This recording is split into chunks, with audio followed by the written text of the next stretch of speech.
ராகுலுடைய எந்த கேள்விக்கும் பதில் இல்லாதனால தான் அவையின் மாண்பை குலைக்கிறார் அப்படின்னு அவரை விமர்சிக்கிறாங்களா பாஜக தரப்புல இருந்து? இல்லை, எனக்கு ஒரு நம்பிக்கை வந்துருச்சு. ஒருவேளை ராகுல் காந்தி பிரதமர் ஆனால் பட்ஜெட் சரியாக போடுவாரோ இல்லையோ பட்ஜெட் கமிட்டியை சரியாக அமைப்பார்னு நினைக்கிறேன். நான் அந்த 69% இடஒதுக்கீடுலாம் கொடுத்து எத்தனை மைனாரிட்டி இதெல்லாம் செய்து ஒரு கமிட்டியை வெளிப்படைத்தன்மையோட பப்ளிஷ் பண்ணி இதெல்லாம் பண்ணுவார்னு நினைக்கிறேன். அவர் என்ன பட்ஜெட் ஸ்பீச்சுக்கு எதை பேசணுமோ அதை தவிர அதெல்லாம் தவிர மற்றதெல்லாம் பேசியிருக்காரு. வழக்கமாக அவர் பேசுகிற ஒரு பிரசங்கம் அதில் இருந்து ஆரம்பிக்கிறார். அகிம்சை, இந்து மதம் அப்படிலாம் ஆரம்பிக்கிறார். இந்து மத தர்மம், அப்புறம் வந்து பாஜக நிஜமான இந்துக்களே இல்லை. ஸோ இந்த விஷயங்கள்லாம் வழக்கம் போல் அவர் சொல்கிறதெல்லாம் அழகாக சொல்லிடுறார். அவர் வேறு ஒரு பிரச்சாரத்தில் பேசினது, பொதுக்கூட்ட மேடையில் பேசலாம் பேசுகிறார். இன்னைக்கு நான் ராகுல் மேனுக்கானது இல்லை, சாமானிய மனிதனுக்கான பட்ஜெட்டாக இது இல்லைன்னு எல்லாருக்கும் தெரிஞ்சது தான். மிடில் கிளாஸ் மக்கள் பாதிக்கப்பட்டிருக்கார்கள், அதில் நம்ம வந்து மறுப்பதற்கு இல்லை.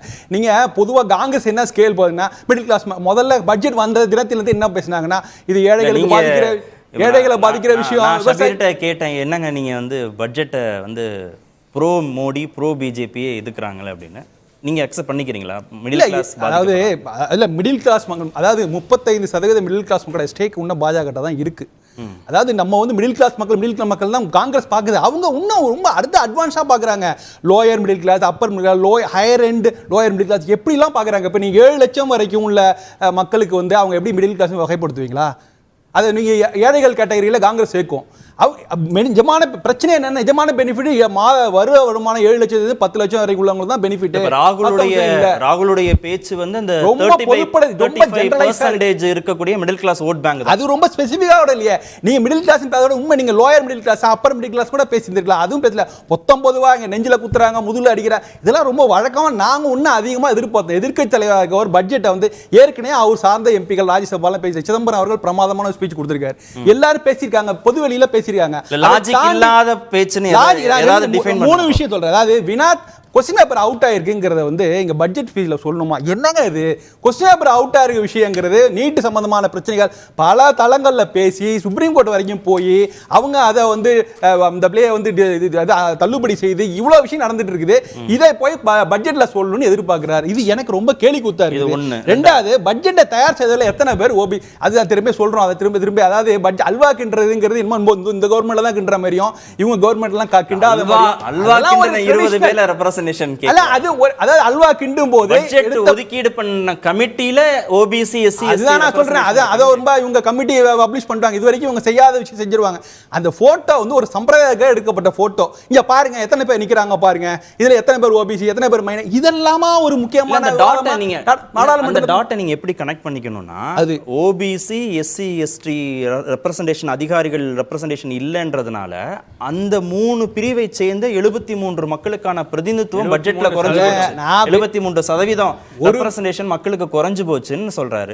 ஒரு சிறுபான்மையினர் இருக்கிறாரு, ஒரு பட்டியலின அதிகாரி இருக்கிறாரு, நாகராஜன் அவர் ஆரம்பம் என்ன சொன்னாரு, ஒரு பழங்குடி அதிகாரி இருக்கிறார்னா தானே அந்த சமூகத்து மக்களுடைய பிரச்சனை என்ன, தேவை என்னன்னு அட்ரஸ் பண்ணி அதற்கான பாலிசிக்கான ஸ்கீம்ஸ்க்கான நிதியை ஒதுக்கி உங்களுக்கு கொடுக்கப்பட்ட நேரத்தில் நீங்க ஸ்ட்ரைட்டா பட்ஜெட்ல உள்ள அந்த லூப் ஹோல்ஸ் அதனால எத்தனை பேர் பாதிக்கப்படுறாங்க நேரடியாக விஷயத்துக்கு வந்திருந்தீங்கன்னா நிச்சயமா அப்ரிஷியேட் பண்ணலாம். அதனாலதான் நாகராஜன் சொன்னாரு இந்த ஸ்பீச்ல அவர் மதவாதம் பேசுறாரு, ஜாதியவாதம் பேசுறாரு. கரெக்ட் தான், மதவாதத்துல ஆரம்பிக்கிறாரு. இந்து தர்மம் எல்லாம் பேசிட்டு அப்படியே போயிட்டு ஓபிசி நீங்க கொடுக்கல, எத்தனை பேர் கொடுக்கல, நாங்க ஜாதி வாரி கணக்கெடுப்போம் தான். இதெல்லாம் விவசாயிகளுக்கான அடிப்படை ஆதார விலை தொடர்பான தீர்மானத்தையும் சாதிவாரி கணக்கெடுப்பு தொடர்பான தீர்மானத்தையும் இந்தியா கூட்டணி கட்டாயம் நிறைவேற்றும்ன்றாரு.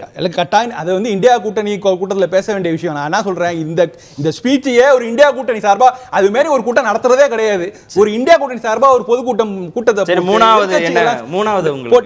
ரெண்டாவது அதானி தான் இந்தியாவை வழிநடத்துகிறான்னு சொன்னார். அதாவது நீங்க காட்சி சீன் 3 சொன்னீங்க, சீன் 2 நண்பர் சொன்னாரு. அவர் தேர்தல் பிரச்சாரம் என்ன சீன் 1ல என்ன சொன்னார்னா, அதானி தான் வந்து இந்தியாவை நடத்துகிறார், அதானி சொல்வதை தான் மோடி கேட்கிறார் அப்படிலாம் பேசின ராகுல் காந்தி இன்னைக்கு 6வது பொசிஷன்ல கொண்டு வைக்கிறார். அதானி அம்பானி எல்லாம் முதல்ல இருக்கிற பொசிஷன்லாம் வச்சுட்டு கடைசியாக கொண்டு வைக்கிறார். அப்போ அதில் ஒரு சேஞ்ச் இருக்குது. அது என்ன மாதிரி சேஞ்ச் நம்மளால புரிஞ்சிக்க முடியல.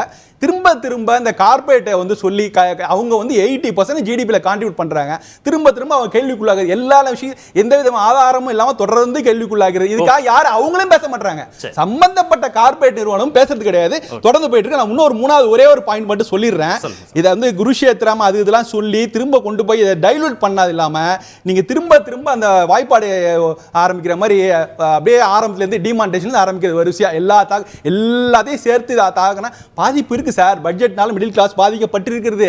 நீங்க ஸ்பெசிஃபிக்கா சொல்லுங்க இதுல எவ்வளவு இருக்கு. PLI ஸ்கீம் இருக்கு தெரியுமா? PLI ஸ்கீம் நேத்து திரிணாமுல் காங்கிரஸ்ல இருந்து நாடாளுமன்றத்துல சொன்னாங்க 50 வருஷத்துக்கு முன்பு உள்ள எமர்ஜென்சி பத்தி பேசலாம் அப்படின்றது சரிதான்.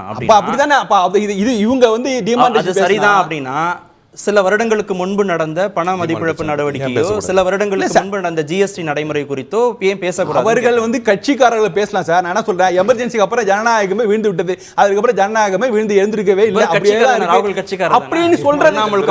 நான் சொல்றேன் நீங்க வந்து ஏற்கனவே பேசிட்டீங்க, இதெல்லாமே ஏற்கனவே பேசிட்டீங்க.